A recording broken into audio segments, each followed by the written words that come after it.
Hi, my name is Sally Gimmon, and I am the owner of the website that is thetrustisyou.com. I'm starting a brand new blog because I wanted to explain to people what the Spendthrift Trust is. Today, we're just going to learn about short-term capital gains.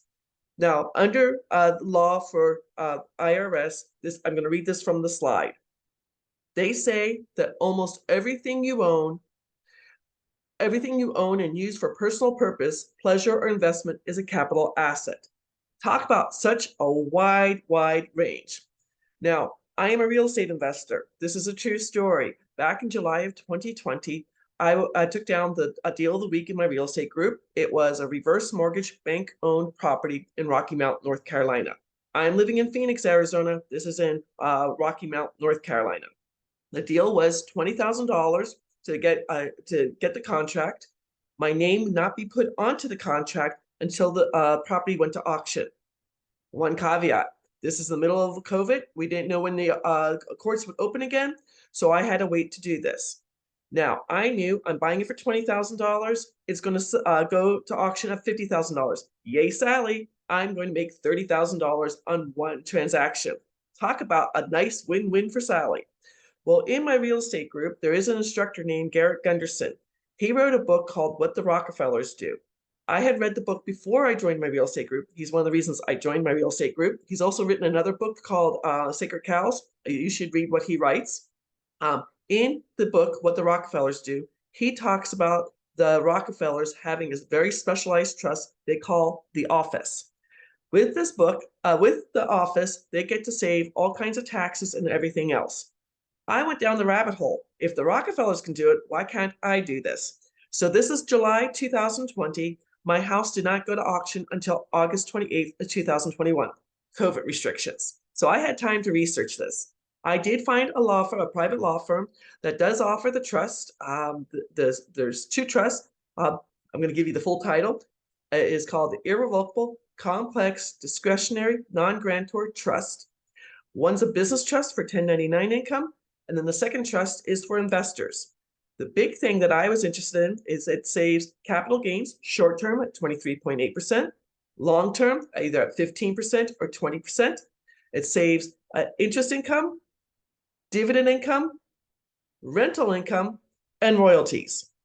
Now, interest income, dividend income, and rental income are taxed between 10% to 37%, depending on your tax bracket. I can't tell you what your tax bracket is. You have to tell me. And then royalties, a little bit better. Royalties are taxed between 10% to 35%. When I found out about this trust, I asked them, can I also talk about this trust? I became an agent for the law firm. I ran a mastermind class in my real estate group, trying to help my fellow real estate investors save as much money as possible. Fast forward, what happened with my, so this is July of 2020. I started the trust September 2021. Very easy. I had to do two bill of sales. One bill of sale for my LLC. So let's say September 1st, 2020, such and such LLC sells the Rocky Mount, North Carolina property to Sally Gimmon for $1. Second bill of sale, September 1st, 2020, Sally Gimmon sells the Rocky Mount property to XYZ Spendthrift Trust for $1. I went to my bank. I got both bill of sales notarized, scanned them, sent them to the attorney in Raleigh, North Carolina. Woohoo! I'm done. No, the attorney in Raleigh, North Carolina sends me an email the next day saying, "Hey, can you send me the first page of your trust?" Scan that, send it back to the attorney in Raleigh. The house did not sell until August 28th, 2021.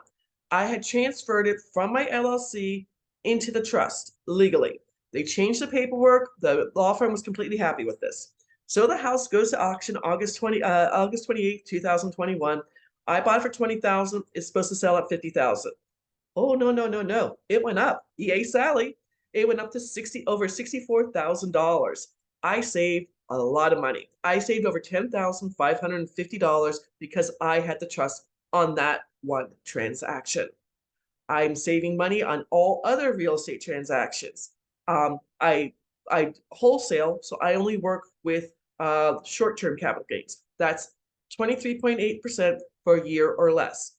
With this blog, I'm going to explain how this trust will help so many investors and 1099 income workers save money on their federal taxes legally.